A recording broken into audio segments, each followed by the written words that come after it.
What's going on, YouTube? We're back at it for another video, and today we've got the top 5 Sentry stratagems inside of Helldivers 2. Now, when it comes to the Sentries, they can be a powerful force, but one thing to keep in mind that before we get into the list, I should remind everyone is the simple fact that each one of these Sentries is not invincible. Positioning is going to be everything when it comes to harder difficulties, and making sure that they don't immediately get overrun, as one of the #1 biggest issues that I've had with any Sentries is the simple fact that they can be one-shot by something like the Charger or the Bile Titan, and even if you throw them out there or just panic throw it into any particular position, they can be overwhelmed fairly quickly. And on top of that, automatons, rockets coming from all directions can make very quick work out of some of these Sentries, and it can be extremely frustrating to have one of those moments where you panic through that out thinking it might be able to get some damage in, but effectively it immediately just gets destroyed as soon as it pops out of its pod, and next thing you know, you're stuck on a cooldown.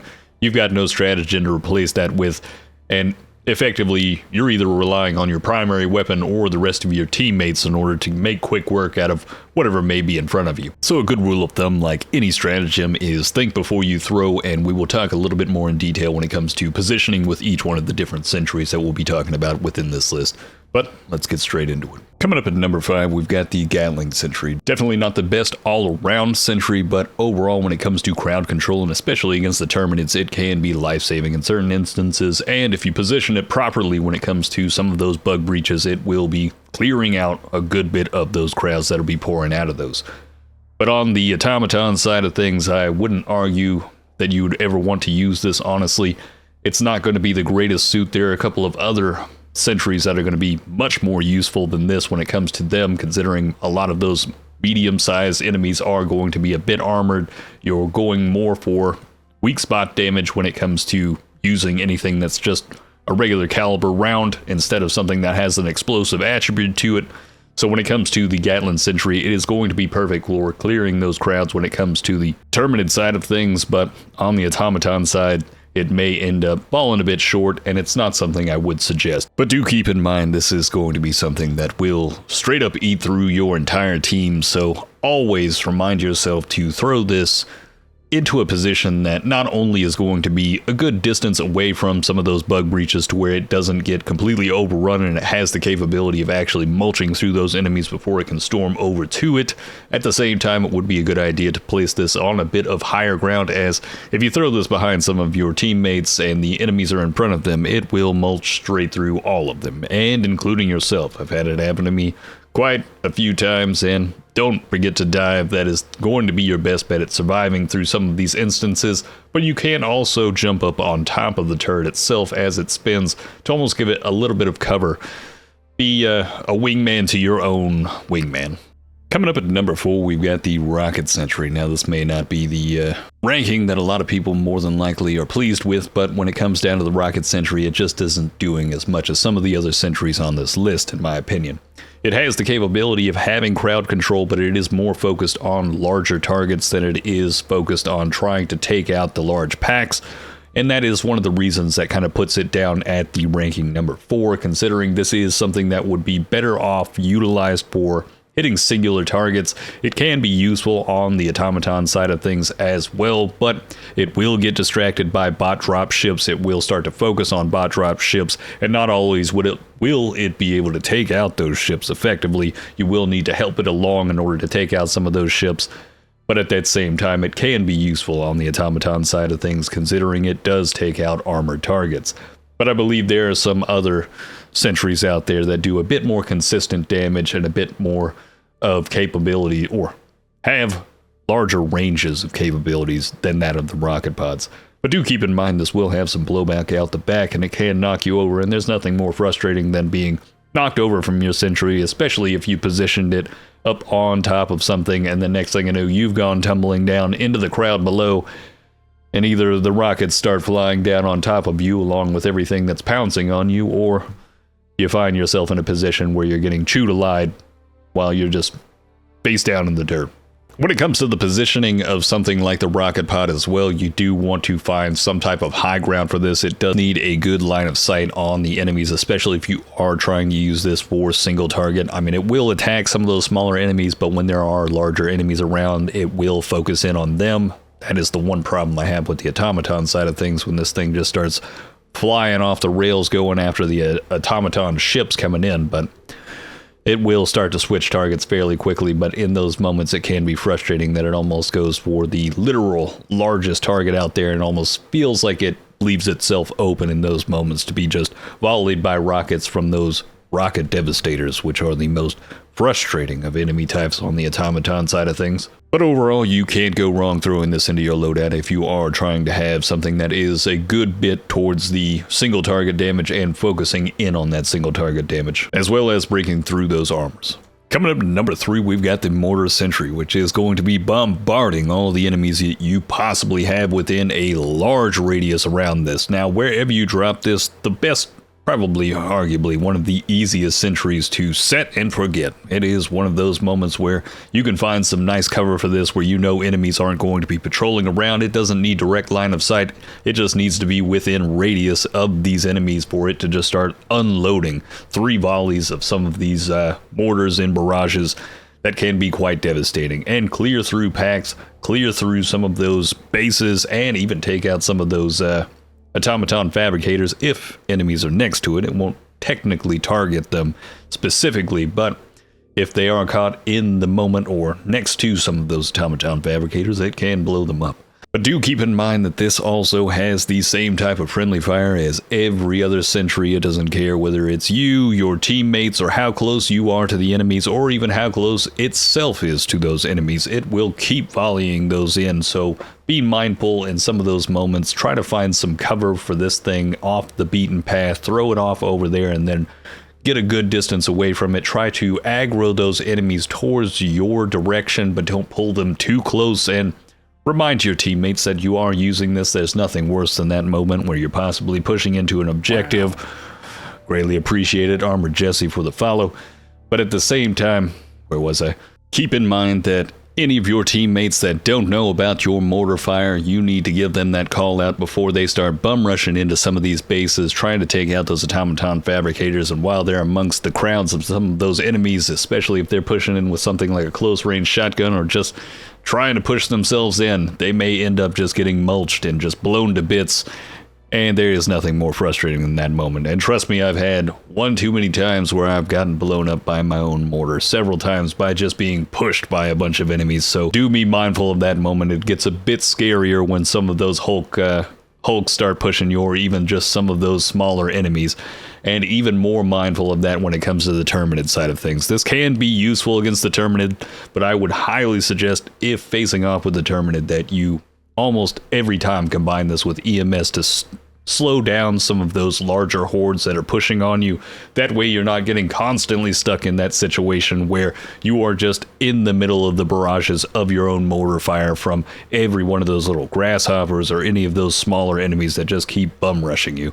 It can be extremely frustrating. Coming up at the rank 2 is one of the better choices when it comes to overall DPS output when it comes to the sentries, which is the autocannon, which has anti-tank ammunition to it, very capable at taking out armored targets, and is very consistent when it comes to damaging enemies, and it will chew through just about everything in the game.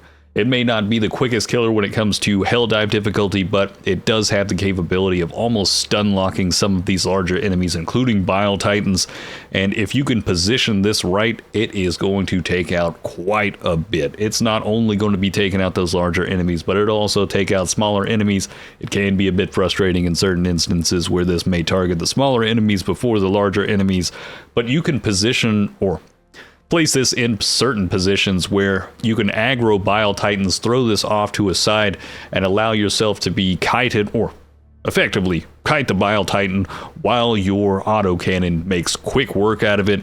It can be life-saving in certain instances, and especially when there's multiple Bile Titans and multiple of those chargers, this can be one that can clear through some of the packs in quick succession. But again, it is all about positioning. This can be destroyed really quickly.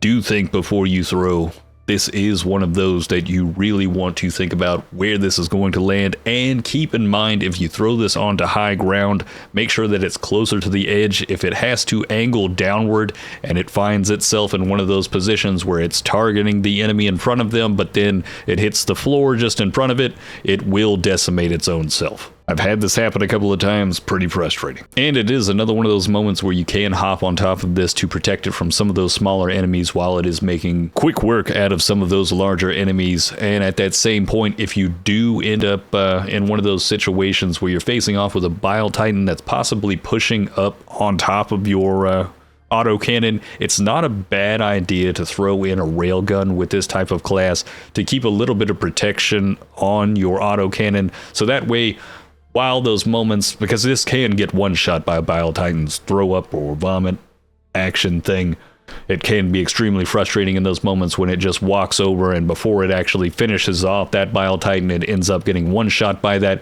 If you can stand on top of this, utilizing that railgun to get that stun lock moment by shooting that Bile Titan in the face, even when it just arches its back up and starts trying to vomit, you can stop it before it starts, and then in that moment it will be staggered. It'll take additional shots from the autocannon, and you can make even faster work out of it. So sometimes working alongside your sentries can be even more beneficial than just utilizing the sentries to be the main damage dealer. You almost want to see them as more of a support role than just pure DPS.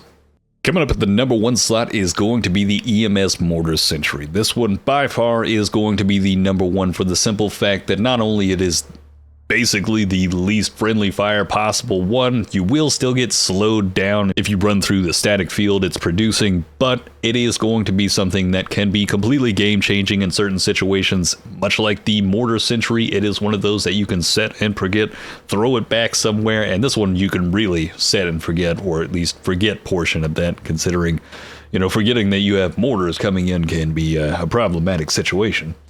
But when it comes down to the capability of slowing down the onslaught of massive hordes coming from a bug breach or bot drops coming in, this can mean the difference between you having the capability of clearing through those massive waves of enemies that may be coming upon you, and even slowing them down to place strategically some of those stratagems to get the most effect out of them, and it will continue to volley these from wherever it's at. It has no need of line of sight, so if you put this in a protected position where you know enemies aren't going to go towards it, it is going to consistently start throwing some of these in to slow down and stop these enemies from advancing, which can mean the difference between getting completely overrun or effectively giving you the time to clear through those enemies as efficiently as possible.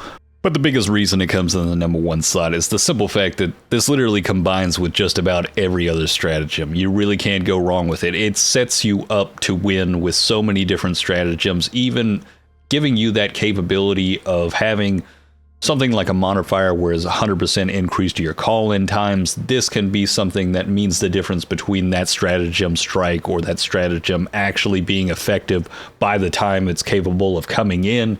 It can also just be the thing that just makes other sentries shine. Really, it's one of those moments where a lot of these sentries are pretty weak. You know, they're not, even after you've increased them through the ship modules with all their health, they do need a little bit of a helping hand to make sure that any damage that they do start sustaining is very minimal and don't get destroyed rather quickly before they're able to destroy the enemies in front of them. So something like this is just going to work in pair with a lot of those other sentries and just make them more efficient in those moments. And overall just make the entire team more efficient, because less enemies pushing on you is more time for you to have the capability of being able to take out the ones that are advancing on you and not feel that overwhelming pressure of massive hordes of enemies. Now, for whatever reason, it seems Bile Titans and the automaton tanks do not get affected by this. I don't even believe they get slowed by this. I have not yet seen any of them actually be stopped by this. It seems like they just run straight through it, so that's something to keep in mind. This is not something that's going to be foolproof for every enemy type, but when it comes to chargers, smaller to medium enemies, and hulks, and any one of those automatons besides the tanks themselves, this is going to work very effectively against them, and almost gives you that opportunity in those moments to just purely focus on those larger targets sometimes when it comes to Bile Titans or those armored tanks on the automaton side of things.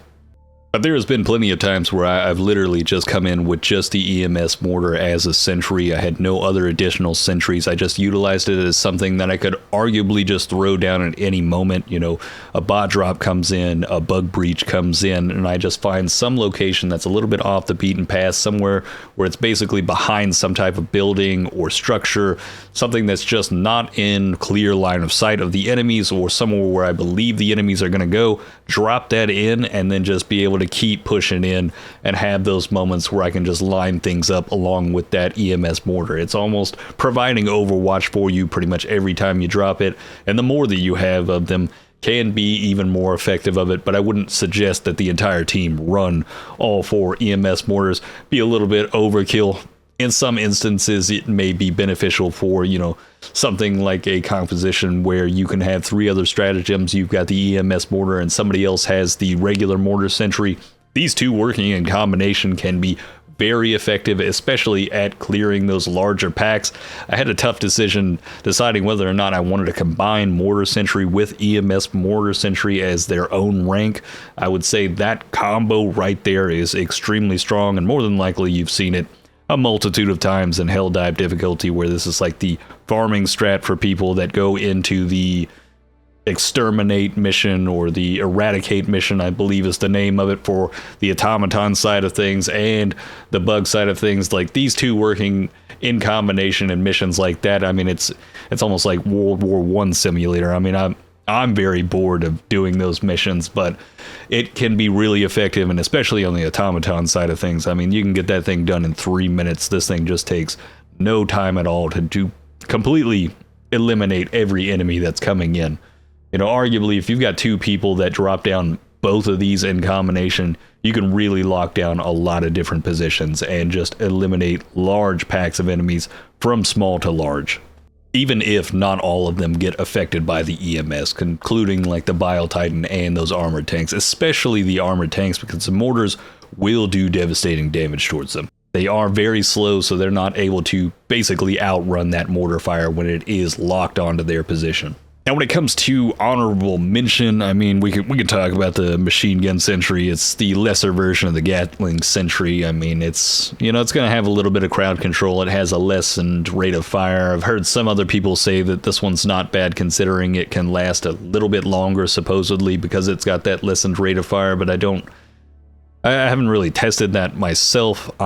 You know, let me know down in the comments if you've kind of run through the machine gun versus the Gatling.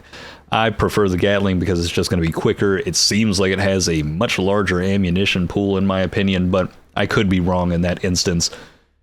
But it just doesn't seem like something I'd really want for harder difficulties. I need something that's fast and efficient, that needs to just mulch through some of those crowds, and when it comes to overall crowd control, I feel as though the Gatling Sentry just does a better job of it overall. Now, I know some of these are in placements, but they are honorable mentions. They're basically in the same category. The Tesla Tower is, you know, something you can use on the Terminid side of things. I would not suggest it on the Automaton side of things, as everything has range damage, and more than likely they're going to get destroyed, or the Tesla Tower itself is going to get destroyed from that range damage before it even affects the automatons.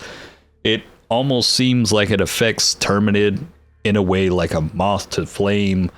It does seem like it's like a bug catcher. It does kind of like pull them in, but it's not something that I would consider the most effective when it comes to a stratagem you could put into your loadout.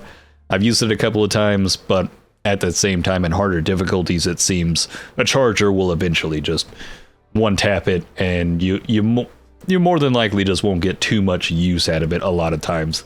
And it can be extremely devastating with friendly fire to everyone, and you don't have to be too close to it to get that arc that just runs straight through you like some lightning and just burns you straight into the ground.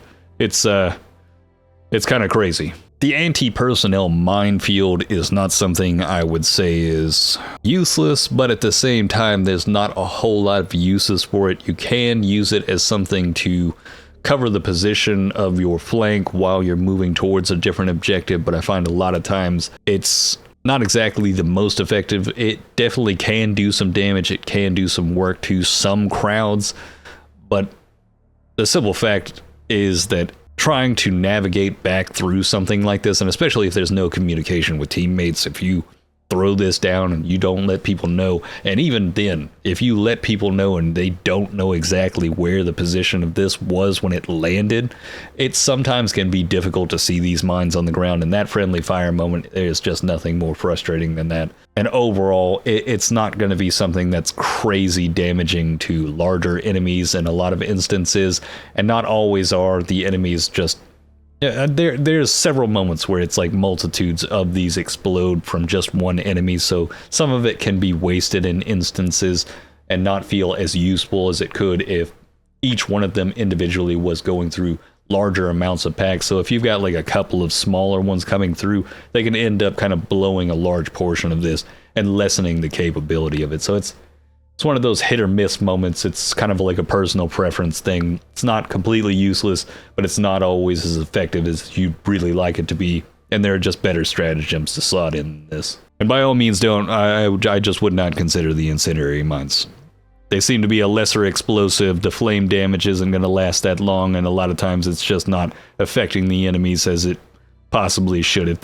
If each one of these had a larger flame radius and the flame or the fire damage was more consistent and more damaging, I'd say this would probably be a better choice for the Terminid side of things, but it just doesn't seem... It's like the napalm versus the airstrike. It just doesn't seem like it's working out when it comes to the damage numbers comparatively. Coming up after that, we've got the shield generator relay, which is pretty decent for the automaton side of things, but I say pretty decent because it can be effective at stopping rounds and stopping orbital barrages if you're dropping that directly on top of yourself in one of those holdout moments.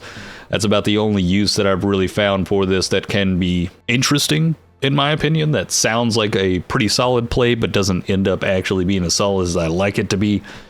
Overall, I've used it a couple of times. It works at stopping the rockets and everything, but 9 times out of 10, I've found the moments that I have used this and possibly tried to even throw sentries on top of this one facing off with the automatons, it's simply one of those moments where I always have one of those hulks that just starts bum rushing in, and next thing you know, he's got the flame going through. You can shoot from the outs or the inside to the outside, but you can't shoot from the outside in. Even yourself is going to be stopped. So in moments when you are getting pushed by a lot of these automatons, the bubble almost becomes counterintuitive. It almost ends up being something that can block shots and stop you from having the capability of dealing damage. It's one of those that really requires good positioning, good planning, and it's not going to be something you can instantly deploy. It's always going to be something that takes 4 seconds before it drops, and that can be increased for another 4 seconds depending on the modifiers for harder difficulties. It's good, but I wouldn't say it's perfect. There are better stratagems to slot in. You would need a good team coordination to utilize this properly when it comes to facing off with the automatons. I almost see no use for this when it comes to the Terminid side of things. The only thing that I could see kind of stopping damage intake is going to be like the Bile Titan's Puke or some of those bloaty bugs, but the bloaty bugs are charging you no matter what, so that really destroys the purpose of the bubble on that side of things. And last but not least, we have the HMG emplacement, basically, you know, the manned sentry, if you will. It's not bad for lower difficulties. This can be a good bit of fun, but when it comes to overall higher difficulties, when you've got a lot more chargers, Bile Titans, just heavy hitting large targets in large amounts, this basically ends up just being somewhat useless. I would hope to see in the future them basically create, like, I guess like an autocannon variant of this, or just higher calibers, or even something that's like a missile launcher emplacement where you can have a versatile option list of things that you could call in and man yourself. That would be quite excellent in my opinion. I'd have a good bit of fun with that. That would completely change up some of the builds in my opinion. give us a good bit more diversity, but giving us the capability of having something that's not just good against small and medium targets. That's effectively all this is for. It's only going through lightly armored targets. Facing off with like a Bile Titan or a Charger, this just isn't going to do all that much, and more than likely you're going to find yourself holding a position that ends up getting you killed rather than having something that's going to be useful. There's nothing worse than dropping one of these in, and, you know, depending on the timing of it, by the time you get in, if the enemies are already close by you, you might as well consider yourself already destroyed. It has a slow turning rate to it, just like all of the other sentries. So it's not something I'd say is great for higher difficulties. You want to have some fun in some lower difficulties and just kind of be that auto turret yourself. By all means, have a good time with it. There's no doubt in that one. But overall, it's just not something I would highly consider a top tier stratagem.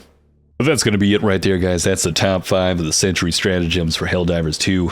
Overall, the Sentries can be a good bit of fun, and in the coming future, I will be having some loadout videos where we'll be breaking down some of the gameplay footage, showcasing a bit more in detail how to use some of these stratagems, some of the best overall combinations that I've been coming up with, how they can kind of synergize with each other, and giving you a bit more of that like kind of field work, I guess, perspective of it, where voiceover, full-length gameplay footage where I'll showcase how I utilize it, giving a bit more detail to it, and giving you some of the nuanced moments of how I kind of strategically place some of these and work around them, and work around with some of the teammates as well.